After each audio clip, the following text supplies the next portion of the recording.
करवा चौथ के दिन महिलाएं सूर्योदय से लेकर चंद्रोदय तक निर्जला व्रत रखती हैं और शुभ मुहूर्त में करवा चौथ की कथा जरूर सुनती हैं। नमस्कार मित्रों, मैं पूजा अपने यूट्यूब चैनल पर आप सबका हार्दिक स्वागत करती हूं। आज मैं बताने आई हूं करवा चौथ की व्रत कथा, जिसके बिना ये पर्व अधूरा माना जाता है। चलिए आपको बताते हैं कि आपको कौन सी कथा पढ़नी चाहिए। ये कथा आपको 5:57 7 बजे तक प्रदोष काल में आपको पढ़ लेनी है। इसमें महिलाएं 16 श्रृंगार करती हैं और अपने पति की लंबी आयु के लिए है व्रत रखती हैं। तो आज चंद्रमा 8:12 तक निकलेगा। तो आइए हम जानते हैं करवा चौथ की कथा। बहुत पहले का समय इंद्रप्रस्थपुर के एक शहर में वेद शर्मा नामक एक ब्राह्मण रहता था। वेद शर्मा का विवाह लीलावती से हुआ था, जिससे उसके साथ महान पुत्र और वीरावती नाम की एक गुणवान पुत्री थी। क्योंकि 7 भाइयों के वह केवल एक अकेली बहन थी, जिसके कारण वह अपने माता पिता के साथ अपने भाइयों की भी लाडली थी। जब वह विवाह के लायक हो गई तब उसकी शादी एक उचित ब्राह्मण से हो गई। शादी के बाद वीरावती जब अपने माता पिता के यहाँ थी, तब उसने अपनी भाभियों के साथ पति की लंबी आयु के लिए करवा चौथ का व्रत रखा। करवा चौथ के व्रत के दौरान वीरावती को भूख सहन न हुई।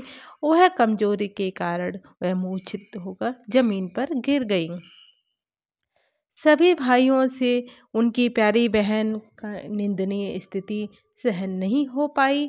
वे जानते थे वीरावती जो एक पतिव्रता नारी है, चंद्रमा के दर्शन किए बिना भोजन ग्रहण नहीं करेगी, चाहे उसके प्राण ही क्यों न निकल जाए। सभी भाइयों ने मिलकर एक योजना बनाई जिससे उनकी बहन भोजन ग्रहण कर ले। उनमें से एक भाई कुछ दूर बट्टी के वृक्ष पर हाथ में चलनी और दीपक लेकर चढ़ गया। जब वीरावती मूर्छित अवस्था में जागी तो उसके बाकी सभी भाइयों ने उससे कहा कि चंद्रोदय हो गया और उसे छत पर चंद्रमा के दर्शन कराने ले आए। वीरावती ने कुछ दूर बट के वृक्ष पर चलनी के पीछे दीपक को देख विश्वास कर लिया कि चंद्रमा वृक्ष के पीछे निकल आया है। अपनी भूख से व्याकुल वीरावती ने शीघ्र ही दीपक को चंद्रमा समझकर अर्घ अर्पण कर अपने व्रत को तोड़ा। वीरावती ने जब भोजन करना प्रारंभ किया तो उसके अशुभ संकेत मिलने लगे। पहले कौर में बाल मिला, दूसरे कौर में छींक आई तथा तीसरे कौर में ससुराल से निमंत्रण मिला। पहली बार अपने ससुराल पहुंचने के बाद उसने अपने पति के मृत शरीर को पाया। अपने पति के मृत शरीर को देखकर वीरावती रोने लगी और करवा चौथ के व्रत के दौरान अपनी किसी भूल के लिए खुद को दोषी ठहराने लगी। वह विलाप करने लगी। उसका विलाप सुनकर देवी इंद्राणी, जो कि इंद्र देवता की पत्नी है, वीरावती को सांत्वना देने के लिए पहुंची।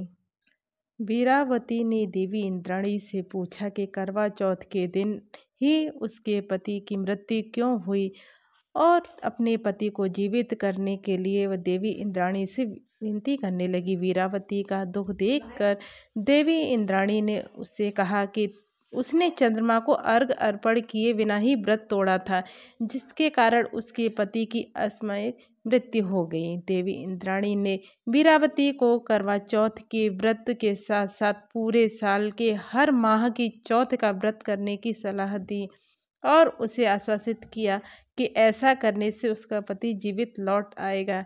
इसके बाद वीरावती ने सभी धार्मिक कृत्यों और मासिक उपवास को पूरे विश्वास के साथ करती। अतः उसके सभी व्रतों का पुण्य मिलने के कारण वीरावती को उसका पति पुनः प्राप्त हो गया। अब हम करवा माता की आरती करते हैं।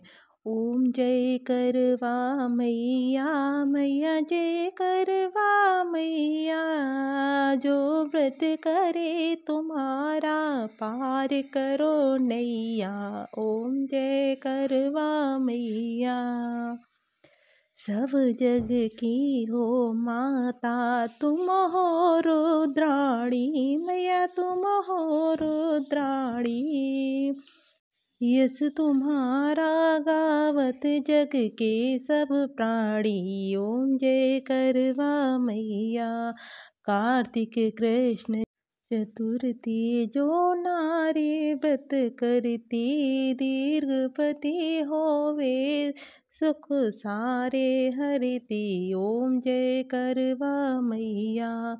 होई सुहागन नारी सुख संपत्ति पावे मैया सुख संपत्ति पावे। गणपति जी बड़े दयालु विघ्न सभी नासे। ओम जय करवा मैया। करवा मैया की आरती जो कोई गावे व्रत हो जाता पूर्ण सब विध सुख पावे। ओम जय करवा मैया। तो आपको कैसी लगी मेरी वीडियो? अगर आपको वीडियो अच्छी लगी तो प्लीज़ लाइक करें, चैनल को सब्सक्राइब करें। हर हर महादेव, हर हर महादेव, हर हर महादेव।